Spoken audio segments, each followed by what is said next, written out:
One of the most fun things about being your own boss is you get to decide what you do, when you do it. You have so much freedom. But at the same time, one of the hardest things about being your own boss is that you get to decide when you do what you do and you have so much freedom. And what I've noticed after coaching over 8,000 people to start and scale their business is that there's a huge lie, and it's called the productivity lie because it's not because we are busy, busy, busy that we are being productive.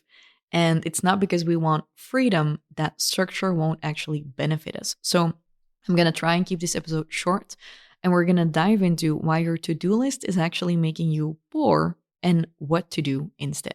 Let's dive in.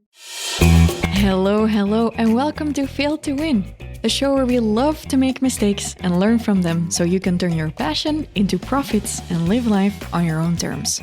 I'm Amy van de Putte from FastForwardAmy, your host and coach, and I'll bring you a new episode with simple strategies every Tuesday. If you are currently always busy, always behind, yet you're not really seeing the numbers you want, your bank account is still empty-ish or not as full as you might want, your to-do list might actually be the problem. And I know this because I've just come out of a session with my clients where I've hosted this productivity class, and I've done it at least like 10 times. And the reason I know this is a really big problem is because I've coached so many people through, starting and scaling their business. And this problem comes back at every single level. I myself bump into it. My clients bump into it. I've seen, throughout those 10 times I've hosted that session, I've seen a lot of the same clients attend the session and have breakthrough after breakthrough because, they say each level has a new devil, but I also always say each level has the same devil. And it's that it is really easy to just have to do more and more and more and to not eliminate stuff on time. And if you're anything like me, you have 100 million ideas, but you don't always have the follow through. So what I'm going to help you with today is something I've had to do because I've been talking to my boyfriend a lot about this, and he started his business last year. So it's been really interesting to follow someone up close who's starting his business. And what we talked about is, amongst other things, is when you start a business, you kind of underestimate how many tasks will fall into your lap that are not actually the core of the business. All of a sudden, you have to do more admin and you're doing sales and marketing. Whereas, he started an AI agency. He was like, well, there's a lot of stuff I have to do on top of everything. And this is a lot of busy stuff that's not actually even making me money all the time. So I noticed a lot of the things that I was struggling with as well, or had struggled with. And he said to me, he's like, yeah, but you're really good at planning and your to-dos and you're so disciplined. And I remember just being amazed and looking at him going like, no. I had to learn all of that because there was just like no other way. And so today I'm going to walk you through a couple of the switches you can make if you're falling into the busy but not productive loop, because all of us struggle with this. I redo this literally like every week. I have to focus on planning, on prioritizing, literally behind the computer that I'm recording this podcast on right now. I have this huge post-it. It has the week of the year, the dates, my priorities, my team's priorities, because every single week, if I'm not focused, I'll see results slip. If I'm focused, I'll see results increase. So what we're going to be talking about is basically that your to-do list can be a bit of a comfort tool, and it can make you feel really, really responsible and productive. But it might actually be keeping you stuck, because what I see with a lot of clients is that they will complete a bunch of tasks, do some admin, make an invoice, follow up with something, create a Canva post, spend hours perfecting the Canva post. But then at the end of the day or at the end of the week, they're like, well, I didn't actually get any sales in because they didn't focus enough on the needle movers. But then what my clients ask me is like, well, Amy, how do I know what the needle movers are? Because they just don't see it. So that's what I want to show you today. So there's one of the biggest problems that we see is that often the big stuff like, creating a sales plan or creating sales content or your curriculum outline for the new program you want to create, is that those are things that are important, but they actually never get turned into a to-do. Things that can turn into a to-do are usually urgent, reply to a client message, or, do a money transfer. Stuff like that is stuff that's urgent, but not necessarily important. And I'm not saying the money transfer isn't important. I'm not saying the client isn't important, but I use this little trick with my clients and I call it maintenance versus growth. So what I always tell them is like, my mom hates it when I use this example, but I'll always jokingly say in sessions, when I smell really bad, I'll take a shower. And luckily, it never actually gets to this point. Same goes for, my payments and my money transfers. I've never paid a paycheck late, yet it's not one of the first things on my to-do list. Actually, it's not even on my to-do list because my assistant does it. But so what I mean is, you have a lot of people who overplan their calendar and they'll put every single thing they're going to do on their to-do list and in their calendar, including, wash hair, do makeup, take a shower. That's why I have this example. But, if you look really bad or you smell really bad, I think we can safely assume you're going to take a shower, right? And if you want to put it on your to-do list, okay. And I'm not actually talking about taking a shower on your to-do list. I'm talking about all of the stuff you put on your to-do list. That is what I call busy buffer stuff. The payment, the money transfer, the booking, the stuff you're going to do anyways, but you shouldn't be focusing your golden time, your focus time, for example, at the beginning of the day on that. Now, some people are morning people, other people are evening people. I myself, I'm a day person. I'm not necessarily wildly productive in the morning, nor do I want to wake up. I have good mornings. Yeah, I think like between 9 and 12 are my most productive hours. And so my boyfriend, for example, he's an evening, like a night person. So yesterday I went to sleep at 10 p.m. and he was like, yeah, I'm going to have a focus night. And he'll just push through until 3 a.m. And he loves it. He loves working at night. He gets so much done. And what we noticed is that our schedules were so different that we actually now agreed on 2 nights a week. He just has his really late focus evenings. He also sleeps in longer the day after. I don't judge that. I applaud him for, doing what he needs to do. But I know I can't actually function like that in my business. And I'm really tired after 10 p.m. It's like my brain doesn't work anymore. I'm going to change the microphone a little bit, get it a bit closer. So this is just an example of you have to find what works for you. And there's no one size fits all. But so what is the problem? Why are we all busy? Why are we ticking off the progress checks like, oh, I did the payments, whereas that's not actually going to make you money? It's because we often tie our value to being reliable, being prepared, being the person who has their shit together. And because we do all of that, we get tired, and then we actually don't have enough energy left to do the difficult things like setting our priorities, saying no, not people pleasing, getting visible, selling. My team member Sandy and I, we are both quite people-oriented people, and we sometimes struggle with people-pleasing. So one of the things we just keep saying to each other is like, we've got no time for people-pleasing. So that's our whole 2026 mantra is we've got no time for people-pleasing because we're scaling this business. We want to be there for our clients, but we cannot be there for our clients if we're always crossing our own boundaries. So as a result, when you're always people pleasing, you're always doing the fast dopamine checks, all of those things that are actually really easy. You're like, oh, the big thing, I'll do that at the end of the day. The launch plan, I'll do that then. The sales page, I'll write it at the end of the day. At the end of the day, your battery is empty, unless you're like my boyfriend. And even for him, by the way, it's really important to start his days with proactive work. I'll tell you that, even for his brain. So what are the 3 productivity lies that, get us to that point that we are just messing up? Lie 1 is, if I do more, I'll earn more. If I check all of these things off of my to-do list, I'll earn more. The truth is, if you do the wrong things, you will actually get really tired faster and you will have no energy left for the important things. And I'm not saying it's easy to do less or that you don't have a lot to do. Honestly, kudos to anyone who's trying to build their own business or career, but I will often see people trying to do things just right or trying to do as much as possible, but they never stop to actually ask themselves, am I actually doing the right things? So you might be doing things right, but are you doing the right things? So this is the first lie. If you do more, I'll earn more. If I put out more of this, if I, get more stuff done off my to-do list, I'll earn more. But if you're not actually doing anything in terms of marketing and sales, you'll probably not actually make more money. The second lie is basically, I've already just said it, but it's that you think progress comes from clearing tasks. You see the to-do list getting more and more empty, and you think that means progress, whereas true progress comes from outcomes, not check marks. Because when I go for a walk, and I think about stuff, and sometimes I will use my AI tools on my phone with voice memo to like structure the things in my brain. I'm a verbal processor, so I'll talk a lot. And I did that in Dubai a while back. I was in Dubai for a couple of weeks. I worked from there.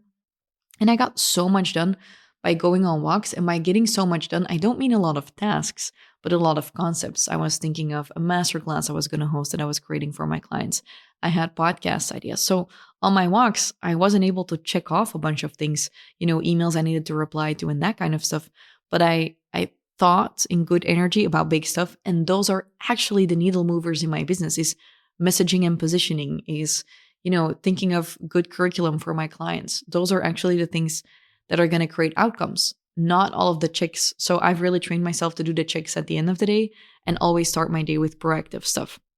And the third line, the biggest one, and I think the one most starter entrepreneurs really, really dislike it when I say, and then as you scale, you start knowing, but you're still not doing it because it's so busy. It's that you say, I will zoom out when it calms down. And the truth is, it will never actually calm down in your business until you zoom out. If you never take time to look at your plan, to zoom out, to, reprioritize, it's never actually going to get calmer because you're going to stay stuck in the weeds and the to-dos. So how we're going to fix all of this? We're going to use a 3-step system. So we're going to fix the fact that you're a little overwhelmed, and we're going to make sure that you can actually zoom out. So the first thing we're going to do is we are going to focus step 1 on outcomes. And at the beginning of the week or at the end of your previous week, as you're getting ready for the next week, you're going to ask yourself, what result do I want this week? And you can go as far as to say 3 results, but usually there is one really big result you want. This could be sales. This could be leads. This could be, content output. This could be retention. For example, one of our big goals, this is not my KPI, but one of my team members, is a percentage of retention that we want for our clients. My goal as a CEO is always a cash flow and sales target. What you're going to do from now on, every week, from here onwards, you're going to pick one outcome for your week, and the outcome needs to be an outcome, not a to-do. Okay, so it's not, I'm going to continue working on this. No, it's going to be an outcome, like chapter 1 is finished, or I've got 2,000 extra in sales. It has to be a binary yes or no or an amount, okay? The second step is you're going to ask yourself, which 1 to 3 actions are going to create that result? And this is where a lot of my clients get stuck. They're like, but Amy, I don't know what the needle movers in my business are. We're literally going to look at your calendar from the last couple of weeks, or we're going to look at your to-dos from the past. We're going to look at your biggest results from the past, and we're going to try and map your actions to your results. So for me, an example of a really big lever is whenever I show up live, I sell. Whenever we do a launch and we forget to put me on an Instagram live, we sell less. So one of our biggest levers for sales is get me on live so I can talk and then I sell. Another lever that gets you results could be, visibility content. It could be improving your offer. For retention, for example, improving your onboarding. It's often really boring stuff, if I'm going to be honest, but it's really important that you optimize your conversions, that you get good at sales and marketing. But too often, people's to-do list for the week just is already filled from the last week with a bunch of stuff that will actually not increase the outcome you want to achieve. So step 1 was pick one primary outcome, and then you're going to choose 1 to 3 actions that are actually going to create that outcome. And this is what we call our rich levers. Okay. And then the last step, number 3, is we gotta kind of put some constraints in. So we gotta ask ourselves, what has to be removed, delegated, delayed? And here, if we're looking at it, if it's not creating revenue, or if it's not contributing to your primary outcome, it's just not your priority. So for me, for example, I have a lot of people making demands on my time and asking me questions. And I will constantly have to look at what are the goals of the business and what is actually contributing to that. And not just for myself, but I have to help my team do that as well. So it's incredibly difficult. And a few years ago, I wasn't as good at it yet. And I'm still learning, if I'm being honest. But what I realized is that people pleasing way too much. I would be in a meeting with my accountants and they would take 7 minutes to get started. And then they would walk me through all of the prep and stuff. And at the time, I was in a really big switch in my business. And I was talking to one of my own coaches, and she was like, you don't have any time for anything that's not actually contributing to your bottom line. So delete everything from your calendar that's not contributing to that. So I went back to my team and I was like, well, guys, Mondays and Wednesdays, I'm not going to do any meetings anymore. And to my accountant, I was like, do a prep meeting with my OBM at the time, but I'm just going to be there for the last 30 minutes for the recap. And I'm actually, not going to be there for the 7 minutes of chit chat and for the 20 minutes of looking for the right documents. I had to get really ruthless about how I was spending my time. And every time you do that, you get better at the main thing you need to be doing. Your cash flow goes up, and then you can choose. You want to spend that cash flow on outsourcing more stuff, on creating a bigger buffer. That's up to you.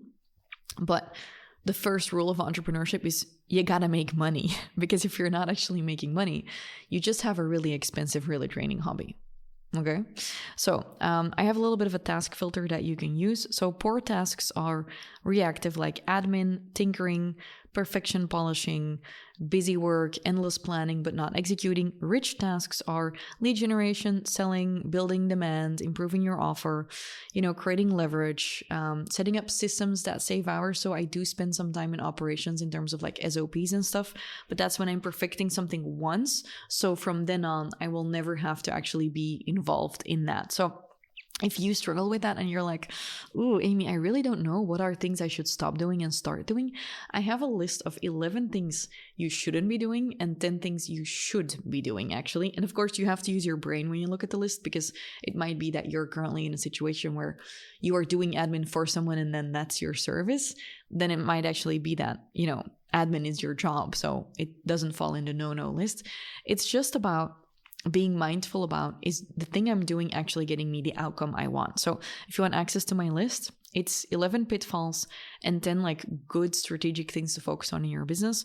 All you have to do is go to the description of this episode or just message me the word pitfalls on Instagram on FastForwardAmy and I'll send you the list. Honestly, I once showed that list in a webinar and everyone was just shocked when they saw the list. And that's when I decided to make it publicly available, but I made it for clients first. So message me pitfalls and I'll shoot over the list. Okay, so what you're going to do now is you're going to create a little bit of a reset. I do this every Monday morning. I take half an hour to look at my numbers, cash flow, the biggest important numbers I'm tracking, like lead gen, all of those things. And then I will look at my biggest priorities and I will look at, are my actions actually reflecting the outcome I want to achieve this week? And do I actually have any room in my calendar to spend time on this? So this might take you 15 minutes to an hour. Track your biggest numbers. I would say cash flow is a non-negotiable. Then look at what is your primary outcome you want to accomplish that week. And then you're going to identify 3 action items you're going to execute that week in order to hit your primary outcome. If you do that, you're going to now track everything. And the next week, after 7 days, you're going to see, did my revenue, my leads, and my visibility go up or down?